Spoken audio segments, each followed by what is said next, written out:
இது gadget news 7. இந்த பேஜுக்காக கும்பகோணத்திலேருந்து உங்கள் விஸ்வா. இன்றைக்கி நம்ம என்ன அப்ளிகேஷன் பார்க்க போகிறோன்னு பார்த்தீங்கன்னா, தமிழில் எப்படி தெளிவாக பிழை இல்லாமல் டைப் பண்ணுறதுங்கிறது தான் பார்க்குறோம். ஏன்னா பார்த்தீங்கன்னா, நம்ம பேஜை சார்ந்து இருக்கிற எல்லா நண்பர்களும் 99.99 பாயிண்ட் பார்த்தீங்கன்னா எல்லாருமே தமிழர்கள் தான். தமிழில் எப்படி டைப் பண்ணுறதுன்னு நிறைய பேர் வாட்ஸ்அப்பில் கேட்டதுங்கிறதுனால தான் இந்த அப்ளிகேஷன் பற்றி நான் சொல்கிறேன். எப்படி 2 விதமான கீபோர்ட்ஸ் நான் உங்களுக்கு சொல்லித்தரேன். என்னன்னு பார்த்தீங்கன்னா, ஒன்று எழுத்தாணி கீபோர்டு. எழுத்தாணி கீபோர்டு இது ப்ளே ஸ்டோர்லேயே கிடைக்கிது. அப்படி இல்லைனாலும் நம்ம ஃபேஸ்புக்கோட கேஜெட் நியூஸ் 7 பேஜில் நான் இதுக்கான லிங்க் தர்றேன், டவுன்லோட் பண்ணிக்கலாம். இன்னொரு அப்ளிகேஷன் பார்த்தீங்கன்னா உங்களுக்கு spares keyboard, spares Tamil keyboard. தமிழ்னால் இதில் பார்த்தீங்கன்னா மலையாளம், கன்னடம், பல கேரளம் இது மாதிரி எல்லா லாங்குவேஜ்லேயும் இது கிடைக்கும் இந்த கீபோர்டு. இதுக்கும் அதுக்கும் என்ன வித்தியாசம்னு பார்த்தீங்கன்னா, ஸ்பேஸ் கீபோர்டு வந்து 790 KB தான் இருக்கும், அதாவது 1 MBக்குள்ளே இருக்கும். எழுத்தாணி வந்து பார்த்திங்கன்னா 3.5 MB சைஸ் வரும். இதுதான் இது ரெண்டுத்துலேயும் உள்ள வித்தியாசம். இதில் எப்படி போயிட்டு டைப் பண்ணுறது, அதுக்கு முன்னாடி எழுத்தாணியை எப்படி ஆக்டிவேட் பண்ணுறதுன்னு பார்த்தீங்கன்னா, எழுத்தாணியை நீங்கள் இன்ஸ்டால் பண்ணி முடித்தோடனே உடனே உங்களுக்கு டிஸ்பிளேயில் தமிழ் டைப் பண்ணுறதுக்கு வராது. அதுதான் முக்கியமான விஷயம். பார்த்தீங்கன்னா ஃபஸ்ட்டு எழுத்தாணியை இன்ஸ்டால் பண்ணிவிட்டு எழுத்தாணியை ஓப்பன் பண்ணிவிட்டு வெளில வந்துடுங்க. அதில் உள்ள எதுவுமே செட்டிங் பண்ணவே தேவையில்லை. செட்டிங் பண்ண வேண்டிய இடமே வேறு இடம். நம்ம ஃபோனோட செட்டிங் போகிறோம்ல, ஃபோனில் நீங்கள் செட்டிங் போயிடுங்க. நான் ஷார்ட்கட்டில் போகிறேன். நீங்கள் ஃபோனில் செட்டிங் போனோடனே எல்லா ஃபோன்லேயும், அதாவது நீங்கள் பார்த்தீங்கன்னா ஆண்ட்ராய்டு ஃபோனுன்னு பார்த்தீங்கன்னா லாங்குவேஜ் அண்டு இன்புட்னு ஒரு ஆப்ஷன் இருக்கும். இந்த லாங்குவேஜ் அண்டு இன்புட் உள்ளே போயிடுங்க. ஆக்சுவலாக இதில் பார்த்தீங்கன்னா கீபோர்டு அண்டு இன்புட் மெத்தட்ஸ்னு ஒரு ஆப்ஷன் இருக்கும், எல்லா ஃபோன்லேயுமே இருக்கும். இதில் போய் நீங்கள் சூஸ் பண்ணால் மட்டுமே உங்களுக்கு எழுத்தாணி கீபோர்டும் ஸ்பேஸ் கீபோர்டும் உங்களுக்கு மானிட்டரில் வரும். கரண்ட் கீபோர்டு இருக்குது பார்த்தீங்களா, கரண்ட் கீபோர்டு இப்போ நான் வந்து இங்கிலீஷ் கூகுள் கீபோர்டு தான் வச்சுருக்கேன், அண்டு ஸ்பேர்ஸ் தமிழ் கீபோர்டு வச்சுருக்கேன். இப்போ எழுத்தாணி அந்த இடத்துல கொண்டாடணுன்னா எழுத்தாணியை ஃபஸ்ட்டு ஆக்டிவேட் பண்ணிங்க. எழுத்தாணியை கொண்டாந்துடும்.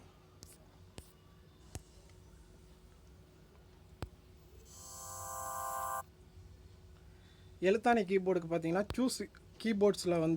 சூஸ் கீபோர்டில் உள்ளே வந்தீங்கன்னா, இப்போ நான் 2 தான் உங்கள்கிட்ட ஸ்பேர்ஸ் கீபோர்டு தான் நான் யூஸ் பண்ணிகிட்டு இருக்குது. அண்டு எழுத்தாணி ஆக்டிவேட் பண்ணணுன்னா எழுத்தாணி கீபோர்டுங்கிறத முதல்ல டிக் பண்ணி விட்டுருங்க. டிக் பண்ணி விட்டோன்னே இப்போ எழுத்தாணி ரெடி ஆகிடும் உங்களுக்கு. அதுக்கப்புறம் ஒன் பேக் வெளில வந்துட்டு லாங்குவேஜ் அண்டு இன்புட்டுக்குள்ளே மறுபடியும் உள்ளே போங்க. கரண்ட் கீபோர்டுன்னு இருக்குது பார்த்தீங்களா, நான் போனேன்ல, இதில் பார்த்தீங்கன்னா இப்போ 3 கீபோர்டு காட்டும். எழுத்தாணி and spares and Google keyboard, இது 3மே காமிக்கும். இப்போ பார்த்தீங்கன்னா இது 3த்தில் எழுத்தாணி கீபோர்டு வேணும்னா எழுத்தாணியை டிக் பண்ணிங்க. டிக் பண்ணிவிட்டு இப்போ எழுத்தாணி கீபோர்டை நான் டிக் பண்ணிட்டேன், ஓகேங்களா. இப்போ போயிட்டு மெசேஜ் டைப் பண்ணுறோம். இப்போ நம்ம பிரபுக்கு ஒரு மெசேஜை டைப் பண்ணுறேன். இப்போ எழுத்தாணி கீபோர்டு இங்கே வந்துருச்சு எனக்கு. சில பேருக்கு வரலைன்னா என்ன அர்த்தம்னு பார்த்தீங்கன்னா, இது இப்போ பார்த்தீங்கன்னா லேட்டஸ்ட்டாக வந்த சாம்சங் கேலக்ஸி A5 மாடல்லே பார்த்தீங்கன்னா எழுத்தாணி கீபோர்டு ஆக்டிவேட் பண்ணிவிட்டு சூஸ் பண்ணிவிட்டு வந்தால் கூட இங்கே கூகுள் கீபோர்டு தான் வரும். எதனால் வருதுன்னு பார்த்தீங்கன்னா, மேலே உங்களுக்கு இழுத்து விட்டிங்கன்னா, அப்படி நோட்டிஃபிகேஷன் பேனலை இழுத்து விட்டிங்கன்னா சூஸ் இன்புட் மெத்தட்னு இங்கே ஒரு ஆப்ஷன் வரும். ரைட் சைடு நீங்கள் லெஃப்ட் சைடில் பார்த்தீங்கனாலே தெரியும். இதை இழுத்து விட்டுட்டு அதை லேசாக இதில் வந்து லாலிபப் இந்த மாடலுக்கு வந்து வரல. நீங்கள் வேறு சாம்சங் ஃபோன் வச்சுருந்தவங்களுக்கு நிறையா பேருக்கு குழப்பமாக இருக்கிறது என்ன, நம்ம எழுத்தாணி கீபோர்டு இன்ஸ்டால் பண்ணிட்டோம், பட் நம்மளுக்கு டிஸ்பிளேல வரலையே, வெறும் கூகுள் கீபோர்டு தானே வருது அப்படின்னு நீங்கள் நினைக்காதீங்க. நீங்கள் அப்படி நோட்டிஃபிகேஷன் பேனலை ஏதாவது நம்ம டைப் பண்ணுற அளவுக்கு இங்கே கொண்டாந்து டச் பண்ணிவிட்டு மேலே நோட்டிஃபிகேஷன் பேனலை இழுத்து விட்டிங்கன்னா ஒரு சின்னதாக ஒரு இது மாதிரி வரும், சூஸ் இன்புட் மெத்தட்ஸ்னு வரும். அதில் கிளிக் கொடுத்தீங்கன்னா உங்களுக்கு எழுத்தாணி நீங்கள் எத்தனை கீபோர்டு இன்ஸ்டால் பண்ணி வச்சுருக்கீங்களோ அத்தனையும் வரும். அதில் வந்து அதை கொடுத்துட்டு ஒரு டைம் கொடுத்துட்டிங்கன்னா அதுக்கப்புறம் உங்களுக்கு இந்த கீபோர்டு வந்துடும். இதில் என்னன்னு பார்த்தீங்கன்னா, இந்த ஆன் இருக்குது பார்த்தீங்களா, நல்லா பார்த்துங்க. இந்த ரெக்கமாக இருக்குல்ல, இந்த இதில் நம்ம டைப் பண்ணுறது எல்லாமே உங்களுக்கு இந்த சென்டரில் பார்த்தீங்கன்னா இந்த மஞ்சள் க்ரீன் எல்லோ கலரில் இருக்குது பார்த்தீங்களா, இந்த எல்லோ கலரில் இருக்கிறது தான் டைப்பிங்க்கு உள்ளது. இந்த இப்போ வந்து கா வேணும்னா காவை கிளிக் பண்ணேன்னா காக்கா கீக்கி குக்கு எல்லாமே கிடைக்கும். ஞா வேணும்னா ஞா நின்னி நுண்ணு எல்லாமே வரும். நான் வேணும்னா நான்னா நின்னி நுண்ணு எல்லாமே பார்த்தீங்கன்னா உங்களுக்கு அந்த மஞ்சள் கலரில் வரும். நீங்கள் அப்படின்னு அடிக்கணும்னா இங்கே டச் பண்ணோடனே அது மஞ்சளானதுக்கப்புறம் தான் இங்கே நீங்கள் தொடணும். மேலே நீங்கள்னு வந்து எப்போது அப்படிங்கிறது ஆன் ஆகணும், அவ்வளோதானே. ஏ வரும். ஏ அடிச்சுட்டு இப்படி அடிச்சுட்டு இப்போ அடிச்சிட்டிங்கன்னா இது எல்லாமே அடுத்தடுத்து ஸ்டெப்பாக வரும். இது இந்த கீபோர்டு. அடுத்தது பார்த்தீங்கன்னா அடுத்த கீபோர்டு சூஸ் பண்ணணும்னா உங்களுக்கு இந்த ஸ்பேஸ் அழுத்தி பிடிச்சா இப்போ லாலிபாப் உள்ள மாடலுக்கெல்லாம் உங்களுக்கு இப்படி வருது. இல்லை நீங்கள் செட்டிங்கில் போய்ட்டு மாற்றிங்க. லாங்குவேஜ் அண்ட் இன்புட்டில் நீங்கள் கரண்ட் கீபோர்டில் போய்ட்டு மாற்றிக்க வேண்டியதான். ஸ்பேர்ஸ் கீபோர்டு மாற்றிக்கிட்டோம்னா ஸ்பேர்ஸில் என்ன ஸ்பெஷல்னு பார்ப்போம்.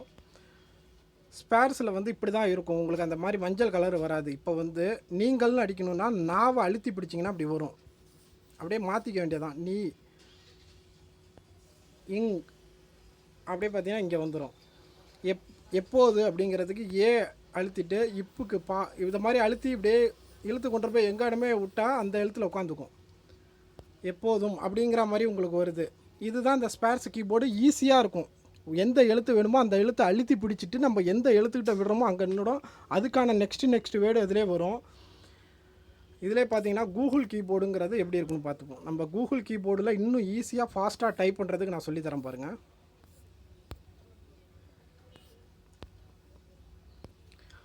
கூகுள் கீபோர்டு இப்போ நான் செட் பண்ணியிருக்கேன். கூகுள் கீபோர்டில் இப்போ பிரபுக்கு ஹாய் பிரபு ஹவ் ஆர் யூங்கிறதுக்கு எப்படி டைப் பண்ணுறேன் பாருங்கள். ஹாய் பிரபு,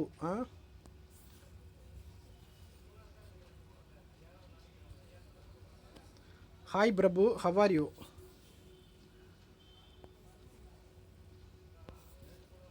அவ்வளோதான். ஏன்னா இது பார்த்தீங்கன்னா ஸ்வைப்பிங்லேயே உங்களுக்கு ஈஸியாக டைப் பண்ணலாம்.